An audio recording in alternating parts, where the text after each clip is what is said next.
Hi guys, just bringing you a response to the Q&A video that I posted up beginning of the year or the end of last year, and also just to give a bit of a heads up on the sort of the plans and things I have for upcoming projects. So first of all, the questions that were asked in the video. World War II UK asked, is there any specific commands given to the Bren group during an infantry advance? Now, as far as I'm aware, the Bren group is commanded separately from the section on coming into contact with the enemy. So initially a section would be given the order section advance, and the section would be advancing together. Then when coming under fire, the order would be given down. This is certainly in training, I believe, in the field. Men would be, at least to some degree, expected to work on their own initiative when they came under fire. Then, based upon the situation, the Bren group would be given the order to move to the left or right flank to provide fire, cover fire for the rest of the section. So you would have a Bren group left or right flanking, depending. And the Bren group would be under the command of a Lance Corporal. So it's the Lance Corporal, the number 1 on the Bren, and the number 2, who is obviously going through the motions of loading, which you can see in the Keithley drill hall video that I have on my channel.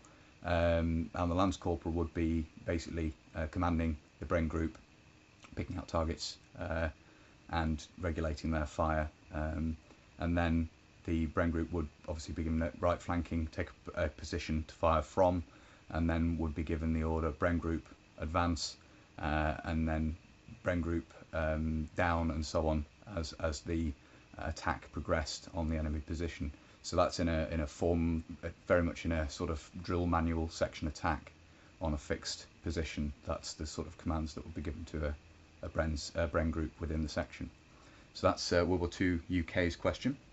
There was also a couple of questions regarding videos.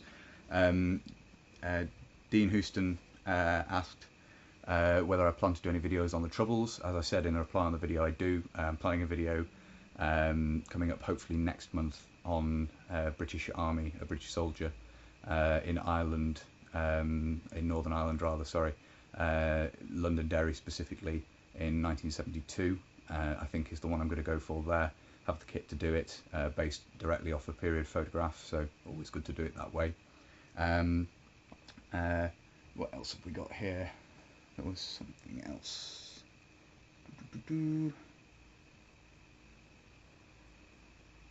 Yes, Chromoism asked about foreign kit used by the British Army. I've already covered that a little bit with the Korean 27 Brigade in Korea video I did, but there will be more of that. I might specifically look at some bits and pieces of foreign kit that we used various different times, various different theatres.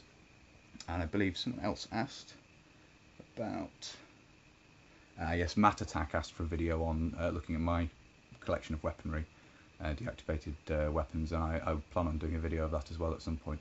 Thought I'd also cover another couple of questions that I get asked on videos quite frequently. First of all is, where do you get all your kit?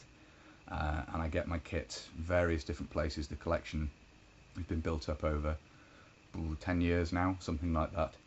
And it's bought not only from eBay, which is an obvious source. I mean, a lot of stuff does come from eBay, but also at militaria shows. And if there's one thing I love, it's going through pound piles and finding bargains, pouches and things that perhaps haven't been identified as being as rare or as interesting as they are.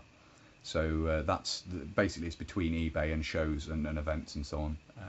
A lot of, car boot sales and things like that. There are not so many of those, unfortunately. I do need to get to more car boot sales and sort of have a dig through there and see what can be found, because they can often be a gold mine. And another question that comes up regularly is, have I ever served? The answer is no. The closest I ever got was as an officer cadet at university with the Southampton University Royal Navy unit, going out to my HMS Blazer. Did get a little bit of time at Dartmouth. Very interesting from a historical point of view to see the college and everything in a way someone who hadn't had that opportunity wouldn't be able to, definitely wouldn't be able to. But alas, I have a nut allergy, so I am barred essentially from military service. I can't join the reserves, and I obviously can't join. I've checked that when I found out I couldn't join the Navy proper. The Army won't take me, the RAF won't take me, and I can't join the reserves, unfortunately. So there we go. So no, I haven't served, and this is sort of my, I guess the response to that has been collecting old militaria and doing these events and trying to educate people a bit on military history because it is a passion. The other thing I wanted to talk about is plans of upcoming videos. I have a plan, as I said already, to do a video on the British Army in Ireland 1972.